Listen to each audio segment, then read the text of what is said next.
Hi everyone, and welcome back to another video. Today's video, we're going to be talking about the essential gear that you need for turkey hunting. Whether you are, just starting out, you've never been turkey hunting before, and this might be your first time ever hunting anything, or maybe you're a deer hunter and making your way into the turkey world. So I'm going to go over the essentials that you need, the low budget items, and then I'll put some higher costing items up there. But for the most part, anything you need for turkey hunting, the bare minimums, we're going to go over it in today's video. So here we go.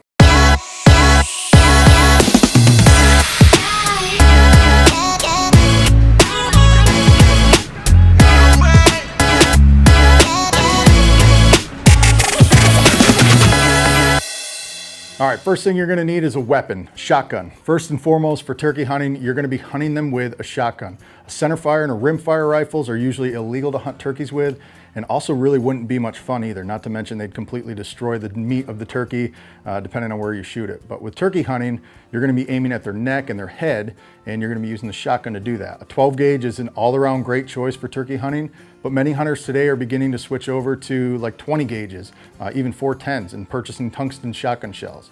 A 20 gauge is smaller than a 12 gauge, and it often packs a little bit less of a punch than a 12 gauge. But if you're just getting into turkey hunting, it doesn't really make a difference what you choose, as long as you choose the right shotgun shell to go with it. Oftentimes an inexpensive 12 gauge with lead number 5s at a 3.5 inch shell will do the job out to 30-35 yards with a good turkey choke. But if you're in the market for a new shotgun for turkey hunting, make sure it's capable of changing the chokes, which basically means at the end of the barrel, it can accept an adapter, meaning that there'll be a threaded barrel at the end. So the turkey choke is the next item that you're gonna need, number 2. Special turkey chokes or extra full turkey chokes were created to constrict pellet loads into tighter patterns. A standard full choke, it's not gonna work for turkey hunting. The pellet's gonna be way out here. Same thing with like a shotgun that has a modified barrel or a modified choke. That pattern's gonna open up way too wide early. So it's great for upland birds, maybe shooting clays, but for turkey hunting, you want a real tight pattern, and you wanna put more pellets in the turkey head when you're hunting. So there's several good choices out in the market. Just make sure you get a super full or extra full, or it says turkey choke on it, and it fits your specific gun. If your shotgun doesn't take chokes, which you can tell at the end of the barrel if it has threads in it, chances are it probably won't work. So keep an eye out for that. Number 3, shotgun shell, so shot shells. In the past, hunters would use a simple number 5 or number 6 to hunt turkeys. Most shotgun shells were made of lead, and you can use a good choke, which can get you out to 30 yards just fine. But today that's kind of changed, and for the better.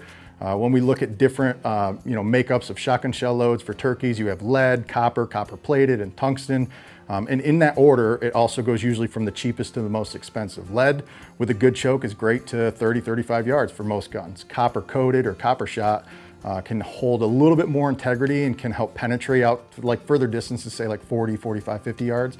But if you're shooting a 20 gauge, I would recommend going with copper or tungsten shot, as they help like the smaller loads pack more of a punch down range. So tungsten in a 12 gauge can reach out to like 50 yards, still pack enough punch to knock a turkey down. Tungsten's a great choice for turkey hunting because you can shoot, say, number 7s, which offers more pellets in one shot, but has the same knockdown power as a number 5 or number 6 lead. A tightly grouped shotgun pattern can make a great deal of misses at even 10 to 15 yards because it will come out the size of almost a grapefruit, where at 30 yards, it may open up to the size of a plate.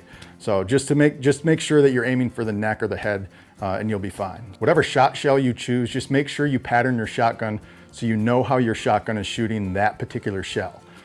If you want to see more on how to pattern your shotgun, I'll put a link up here that you can use exactly. So, all right, next item, face mask and gloves. This is vital, as turkeys have amazing eyesight, and they'll see any type of glare or shine and movement that you make.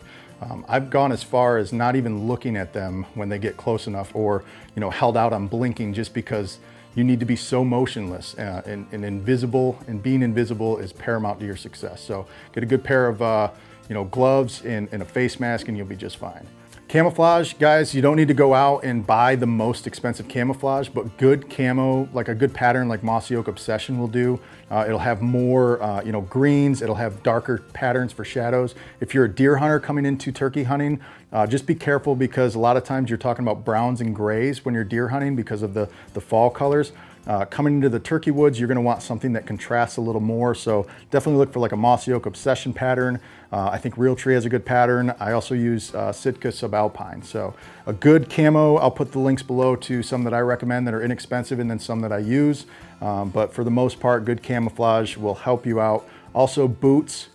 You can keep it simple, 9-inch pair of boots. If you can get waterproof, that's great, especially because turkeys like to, be where there's a lot of bugs. And this time of the year with the springs and the creeks, there's a lot of bugs there. So you'll find a lot of turkeys there. If you're gonna be walking in water, you can go with a full-size lacrosse boot or like a 9-inch Rocky boot. And I'll put the link below to both of those. Next item, decoys. Decoys aren't always the most important to have. However, they can really make or break a situation. And I like to go with a hen and a jake decoy.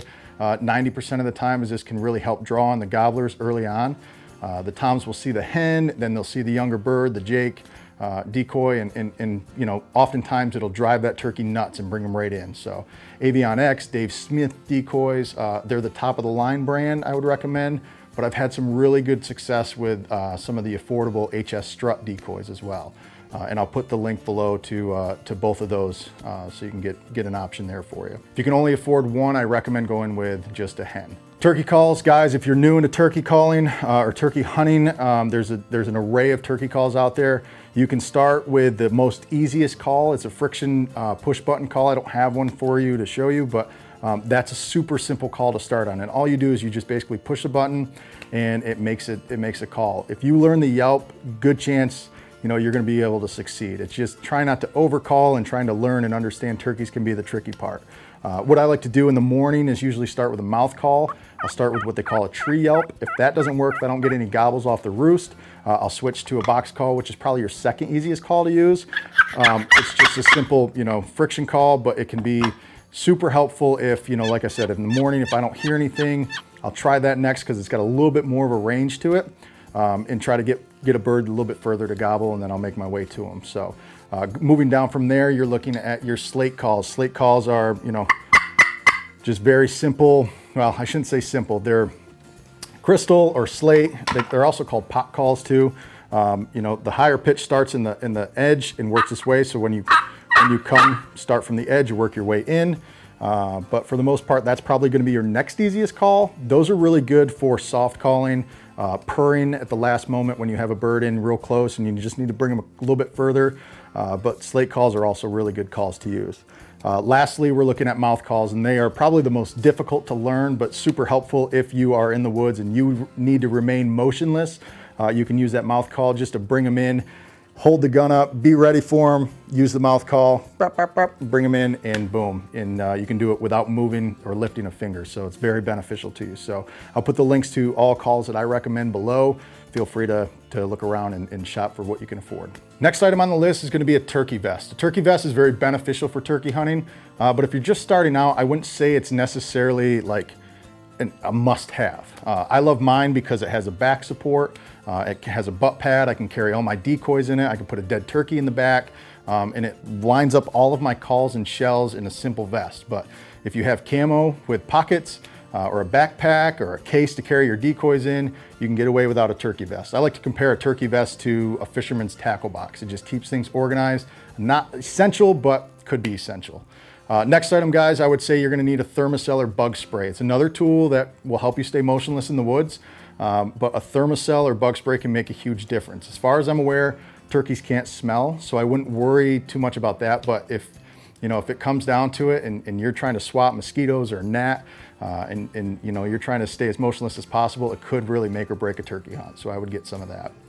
Last thing, foam seat. If you're turkey hunting, you're gonna want some sort of foam seat to sit on. It's not an essential part, but if you have a bird that's taken a long time to come in, and by that, that turkey does what you want it to do or takes forever to get in, you're gonna want a seat that helps you be comfortable, helps you sit low to the ground, and it can, whether it's elevated or it's a pad, it's something that can really help keep you motionless when the time matters and when you're in the woods and you've got to be motionless. So the biggest thing, guys, with turkey hunting, you're going to want to stay comfortable, and you can do that with a good pair of camo, a good pair of boots, and a seat.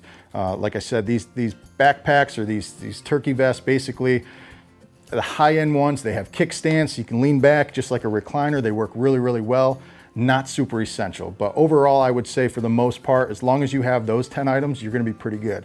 Lastly, I would also add maybe getting a good knife.